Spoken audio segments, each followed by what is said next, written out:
The stars above Karen's reach shimmered like shattered glass, fragments of 1,000 dead suns etched across the void. Commander Rhea Voss watched them through the thick ceramite viewport of the vigilant reprisal, her reflection half swallowed by the darkness beyond.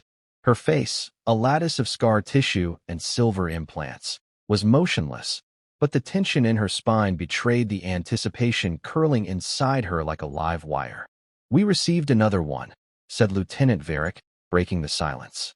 He stood stiffly at her side, his voice clipped with unease. "Distress signal. Not automated. Real-time pulse transmission, organic vocal structure, not synthetic." Rhea turned, one crimson optic focusing on him while the other flickered faintly in recalibration. "Show me." Varric nodded, and the bridge's central hololith shimmered to life, projecting a spectral image of a desperate alien face. Insectoid, judging by the mandibles and multifaceted eyes, its features quivered with raw fear. The voice, translated by the ship's linguistic cortex, was trembling. "Please, anyone. We are dying. We are not warriors. Our skies burn. Our young choke. We have no weapons. Please." It ended with a static burst, then silence. Rhea said nothing. The bridge crew waited. They had all heard signals like this before, cries that more often than not led to ambushes, to orbital minefields, to cloaked warships waiting with primed particle cannons. The galaxy had taught Deathworlders not to believe in desperation at face value. But it had also taught them something more primal. Survival does not always mean mercy. Varric shifted uncomfortably. High Command flagged it as a Class 2 Echo. Protocol states we ignore anything not flagged as credible. "I'm aware," Rhea said. She let the silence stretch, then turned to the hololith and rewound the transmission. Watched it again. Focused on the tremor behind the alien's eyes, the involuntary pulse of something that resembled real panic. Then, she made a decision. Ready the fleet. Full assault configuration. Recon units in advance formation. We drop in 5 cycles. Varric looked stunned. "Commander, if it's real, they need help," she said flatly. "If it's a trap, they need fire." He paused, then nodded and moved briskly to relay the orders. When the bridge cleared, Rhea stood alone with the starlight. She had been born on Acheron Prime, a planet that broke its inhabitants like brittle bone until only the sharpest fragments remained. Every child there learned the language of death before they could speak. Mercy was ornamental. Survival was a creed. But something in the alien's voice lingered. Something that reminded her of her own mother's final words, spoken over a flickering transmitter just before the sky came apart in fire. She turned her gaze toward the vastness beyond the viewport. Let them fear the storm that answers a whisper. Across the vigilant reprisal, decks rumbled as hangars came alive. Storm-dropped thunder talons, black-armored infantry carriers, and orbital kinetic lances were loaded into formation. Combat servitors activated with hissing pneumatics, their glowing red optics syncing with the fleet's master command thread. Sergeant Cale Drace, leader of Ghost Squad 9, watched his team prepare in the staging bay. He checked the charge on his thermal railgun, then glanced at the others. Juno was calibrating her flight rig, expression hidden behind a reinforced visor. Pax was quiet, hands moving over the feed line of his autocannon like a priest blessing a relic. "You believe this cry for help is genuine?" Pax asked. Cale didn't look up. "Doesn't matter." Juno snorted. Classic answer. He glanced at her. "What matters is we hit fast, we hit hard. We clear zones, and we don't stop moving." "They always scream when we land," she said, her voice soft. "Even when we're there to help." Cale nodded. "That's because help doesn't come from orbit like thunder. We're Deathworlders. To them, we look like the end." Juno's gaze lingered on him for a moment, then returned to her rig. As the final launch orders echoed through the comms, the team entered the drop cages. Inside, the red light pulsed rhythmically, like the beat of an artificial heart. Cale's helmet sealed with a hiss. The walls closed around him, tight and cold. Then came the plunge. On the edge of the Helix cluster, the vigilant reprisal and its fleet emerged from FDL like a blade sliding from shadow. The system was small, its single star flickering weakly against a backdrop of dark matter storms. The planet in distress, designation unknown, was a scarred marble of smoke and decay. Initial scans painted a grim portrait, cities leveled by orbital strikes, atmosphere laced with ash, thermal hotspots consistent with active bombardment zones. But no signs of enemy fleets. No detectable power signatures above skirmish-grade weaponry. Status? Rhea asked. Defensive grid non-existent, replied Varric. No planetary defenses. Minimal orbital debris. Whoever hit them didn't stay long. Or is still here, but hidden, Rhea muttered. She issued the command. The first wave dropped. Kale hit dirt in a shattered district of crumbled towers and broken skybridges. The impact jarred his teeth behind the helmet's mouthguard, but the servos absorbed the worst of it. All around, drop pods slammed into the surface like meteors, releasing soldiers in synchronized waves. Their boots crunched over blackened soil. The air reeked of scorched metal and ozone. Movement registered on Kale's HUD. Contacts, northwest. Non-hostile, Juno's voice buzzed. They approached carefully. Half buried under wreckage, a small group of the aliens huddled in silence. Their bodies were fragile, thin-limbed and covered in a chitinous exoskin, but the damage was visible, limbs broken, internal fluids leaking, no threat at all. One tried to rise, stumbled, and collapsed. Kale lowered his weapon and approached, kneeling beside the nearest. It stared at him with bulbous, terrified eyes. "We're not your enemy," Kale said, though he doubted it understood. Behind him, Pax held up a signal relay, requesting field medics. Civilians in critical. "Copy," came the reply. A strange sound made Kale pause. The alien was humming? No, vibrating. A low-frequency resonance passed through its chest, and then, impossibly, others echoed the same. It was a signal. Not distress, recognition. "They think we're something else," Juno whispered. "Something old. Something feared." Kale stood. "Let them think what they want. We're here now." He raised his rifle, sweeping the ruins. "Set up perimeter. If anything's watching, they'll want to see how we bleed." Above, the sky flickered.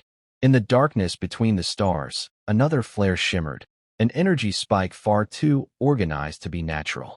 They weren't alone. And Rhea Voss, watching from orbit, saw it too. She smiled, but there was no joy in it. "So it was a trap," Varric said grimly. "Good," Rhea replied. "Now we don't need to hold back." The Vigilant Reprisals' main guns charged. The Deathworlders had come to help. Their way. Ash fell like snow over the ruins of what had once been the alien capital. Spires of melted alloy reached toward the heavens like broken fingers. Beneath them, in the skeletal remains of an amphitheater now cracked and blackened, Commander Rhea Voss stood atop a reinforced platform, boots sunk slightly into the ash-dusted soil. A trio of the surviving insectoid aliens, Jari, they had called themselves, stood before her, visibly trembling, their antennae twitching in distress. One of them dared to speak, filtered through the translator's static. "Why did you bring war, when we asked for mercy?" Rhea studied the Jari's withered frame. Burn scars lined the soft chitin at its shoulders. Behind it, more survivors clustered together in silence, their eyes never meeting those of the Deathworlders. Above them, the black silhouette of the Vigilant Reprisal loomed like a god in mourning. "We didn't bring war," she said. "War was already here. We just made sure it knew whose doorstep it landed on." She didn't wait for their response. Behind her, Varric approached, helm tucked under one arm. His expression was taut with conflict, less common in officers of their caliber. "They think we're conquerors," he murmured, almost to himself. "They're still breathing," Rhea replied. Varric hesitated, then gestured toward a nearby crater. "Scouts found something. You'll want to see it." Minutes later, they stood before what had once been a communication spire, now a twisted wreck. Deep in the crater's center, half submerged in slag, was a shattered drone husk.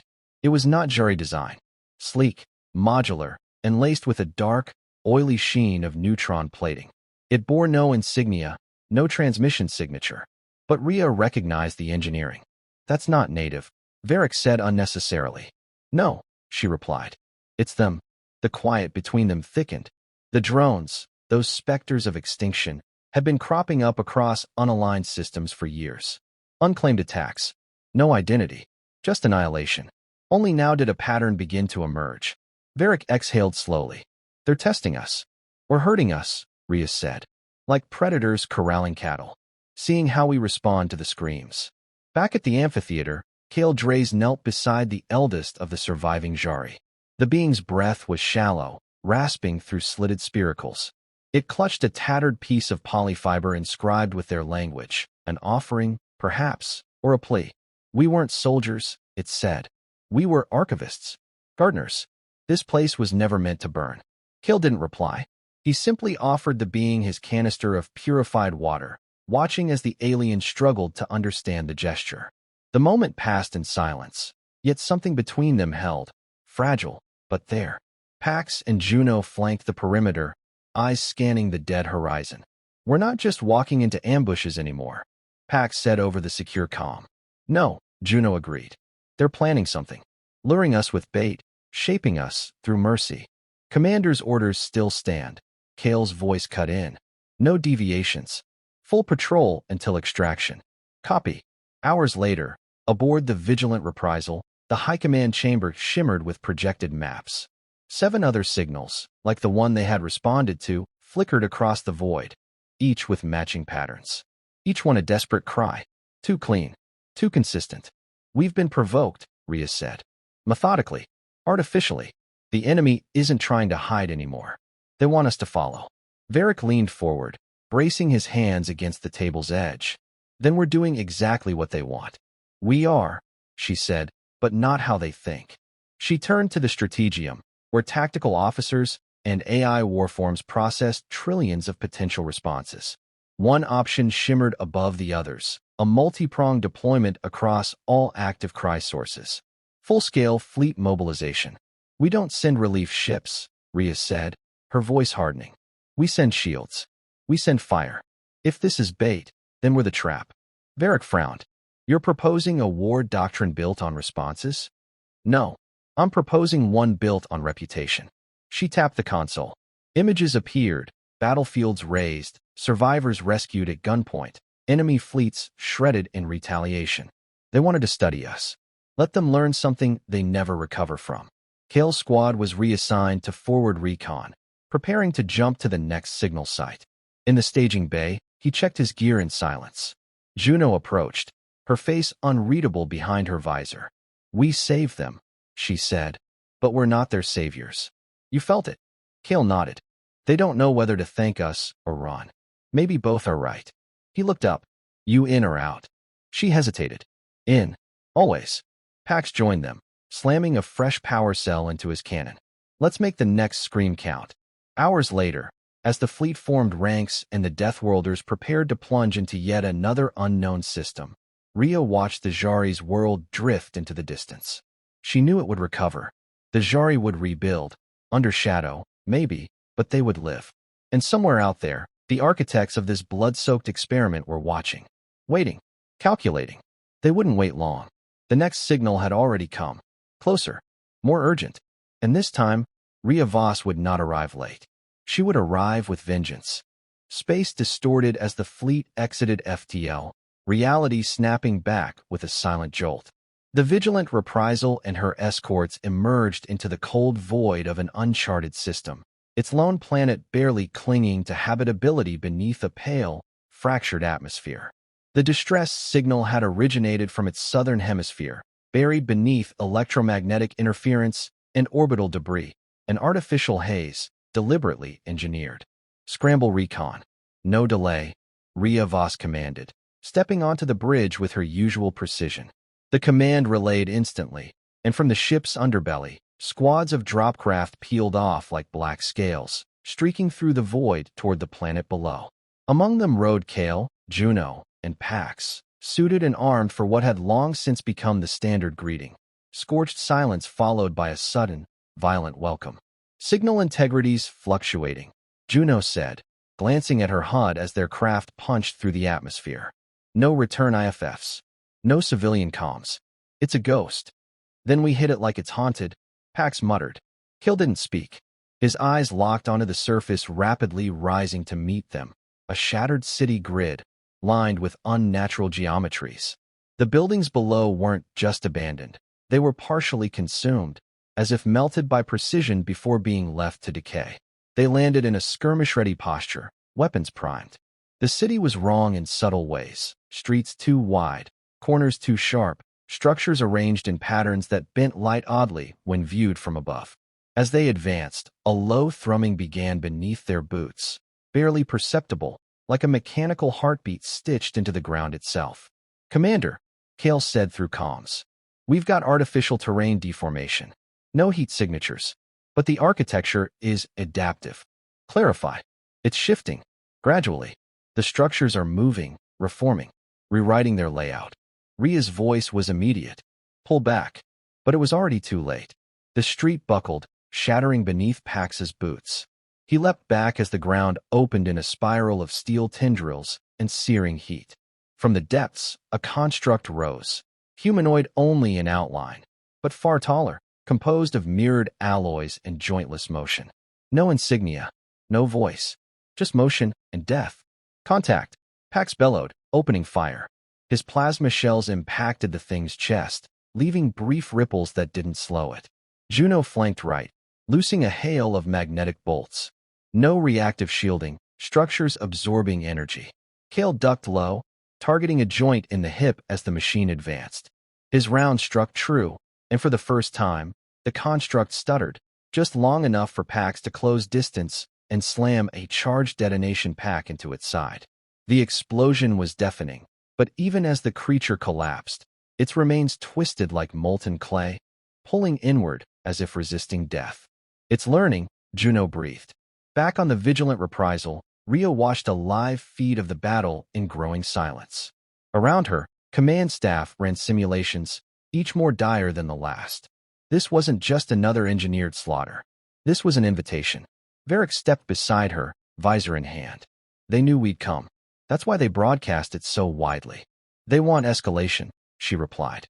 "And they're testing if we'll oblige. They've adapted to our weapons. If they replicate faster than we evolve, then we stop evolving," Ria said, "and start erasing." The next wave came without warning. More constructs, sleeker, faster, emerged from the structures like insects from a hive. They no longer needed openings. The buildings themselves birthed them, folding inward to reveal hangars and forges. Kale's team was pinned against a collapsed plaza, trying to regroup. Pax lay wounded, plasma scoring down one arm. Juno was down to her last magazine. "We need air support now." Kale snapped. "ETA 20 seconds, came the reply. "1 of 10. Suddenly, the ground trembled, not from another attack, but from orbit. A sunburst of light streaked from the heavens, and moments later, the Earth liquefied behind the advancing constructs. Rail cannon blasts from the vigilant reprisal slammed into the city, carving canyons of ruin and molten alloy. The shockwave hurled the constructs into the air, dismembering some, scattering others. Kale pulled Juno behind the nearest intact barrier and activated a signal beacon. "We've overstayed our welcome," he muttered. The evac sequence began. Dropships cut through the smoke like daggers, deploying flares to distort the targeting systems of any remaining constructs. Kale lifted Pax into the hold while Juno covered them, her rifle glowing hot. As the hatch sealed, Kale looked back one final time. The city was already healing itself.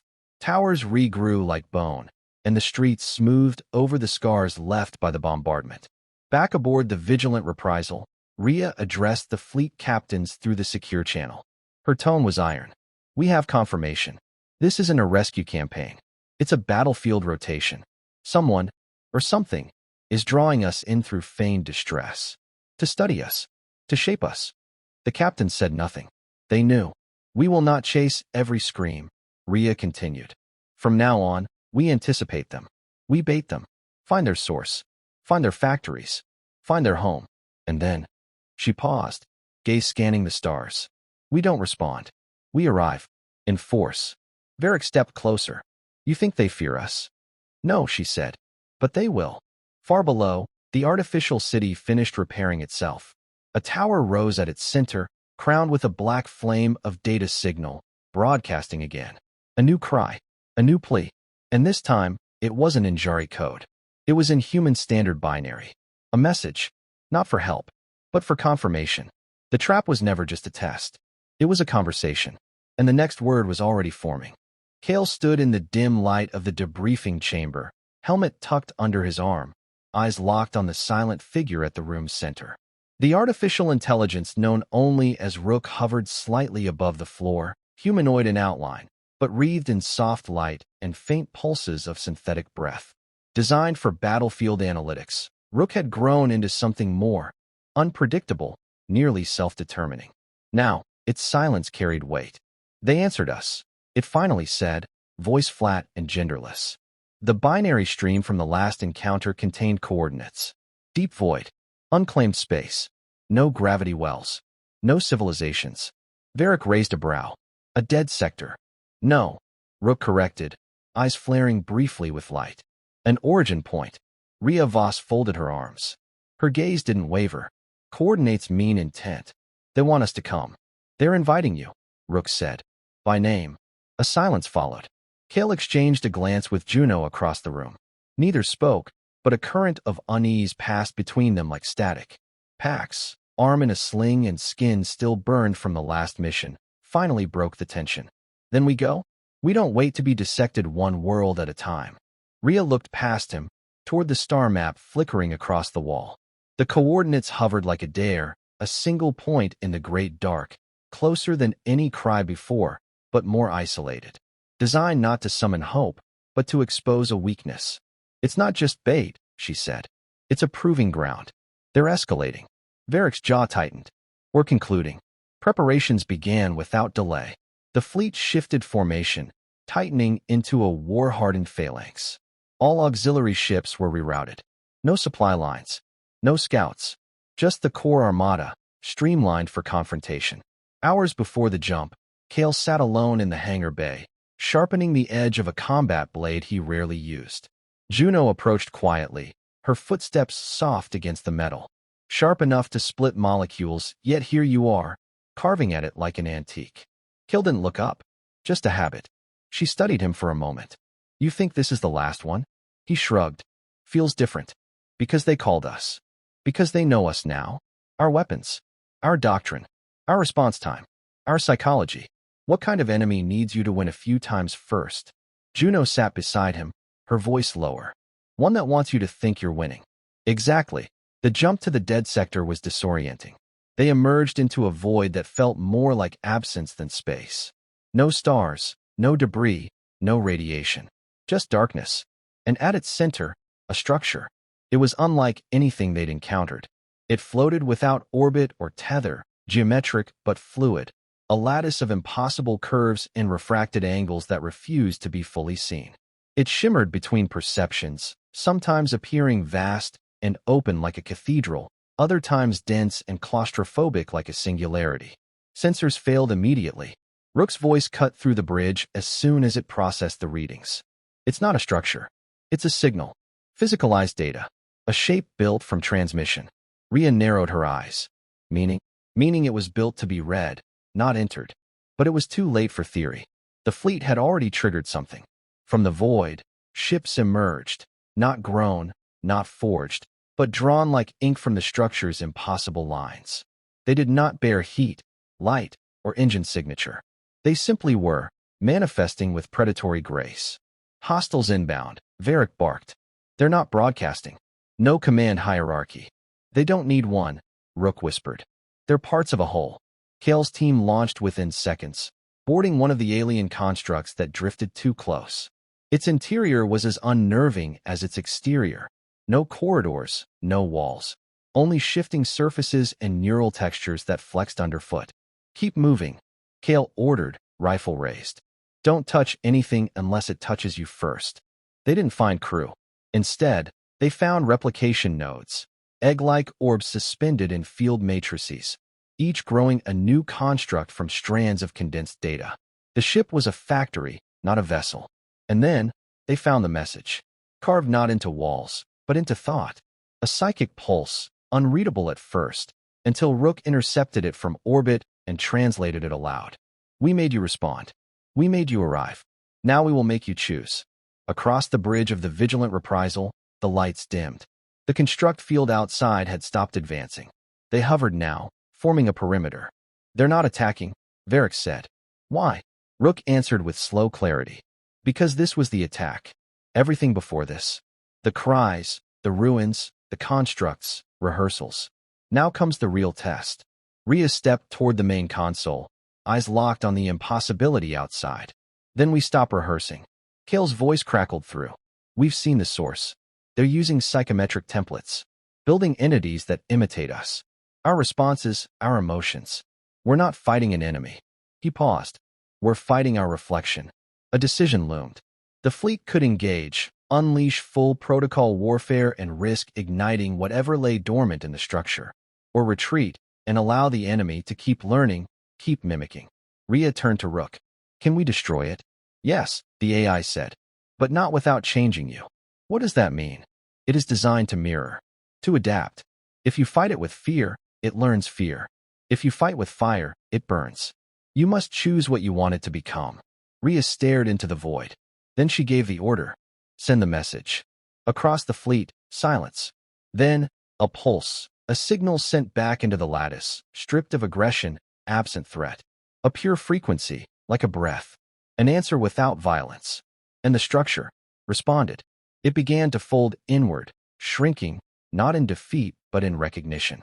The ships that had emerged from it slowly faded, not in retreat, but in absorption, returning to their source. As the last shimmer disappeared, the space they had occupied returned to what it was, empty, cold, and undecided. No data, no debris, no trace. Just one final message broadcast from the structure before it vanished. We will remember this shape. The fleet lingered in silence. Then, Rhea spoke. We didn't conquer. We didn't retreat. Kale, bruised but whole, sat beside Pax and Juno in the hangar as the ship began its return. He stared at the stars ahead, his voice soft. We taught them. Varric joined Rhea at the bridge viewport. Do you think they'll be back? Rhea didn't answer right away. Then, she smiled just barely. They will. But next time, maybe they won't need to scream.